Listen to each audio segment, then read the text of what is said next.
I guess I've been playing it safe in the world of steaks by, sticking close to home. Ribeyes, strips, fillets.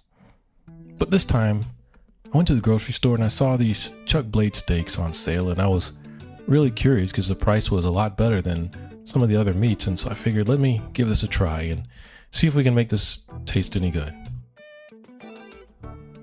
Trying to keep it simple, I'm just going to use this McCormick's Himalayan pink salt, pepper, and garlic mix.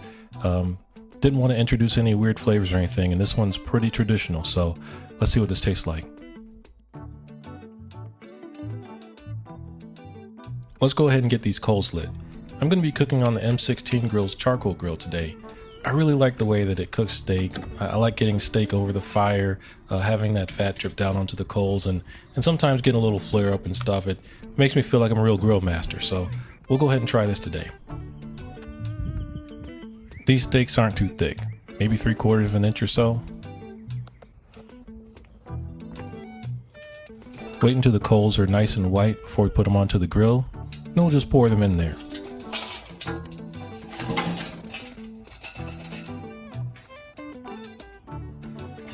Today I also want to use some of this some cherry wood chips.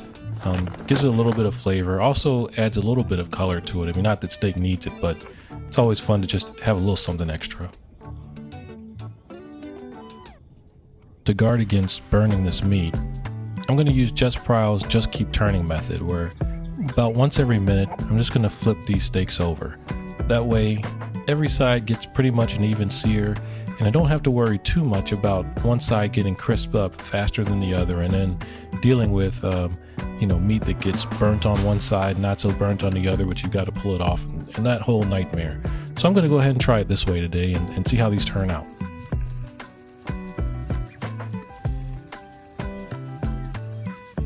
After about 10 minutes, or about 5 flips or so per side, I went ahead and checked the temperature. And good thing I did, because temperature had already gotten up pretty high on these things, probably about in the 130s or so, and that's about where our family likes to eat our steaks. So we're going to go ahead and pull these off now. I really like the evenness of the sear that this method produced, where I have browning on both sides and nothing's really overburnt. So it turned out really nice from this perspective.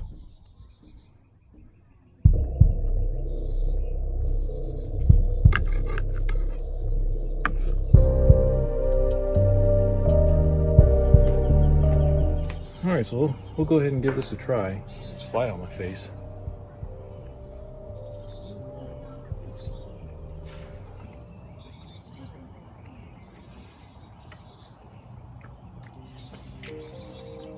What's interesting is this definitely passes the tenderness test. I could chomp right through this thing. It was very good. Now, one thing I'll say is there are some little strings of sinew or fat or whatever, and so I can understand why maybe this ends up getting smoked and slow cooked, so maybe you can render some of that out. But at the same time, this is actually a really good piece of meat, because you can taste all of the flavor that's coming through. And as you saw, I didn't really use a very special rub today. It was just a salt, pepper, garlic blend, pretty generic from McCormick. And this actually turned out pretty nice. Somebody shows up to the cookout with, some of this chuck blade roast type of steak. Don't turn your nose up at it. This might actually turn out really good. You just got to treat it really nice. Try and flip, and pay attention to the temperature. But this is actually a pretty forgiving piece of meat, so I'm excited about this. All right, thanks everybody. Take it easy. Well, you made it to the end. You might make it to the end of another one of my videos. Why don't you check one of those out below? Take it easy.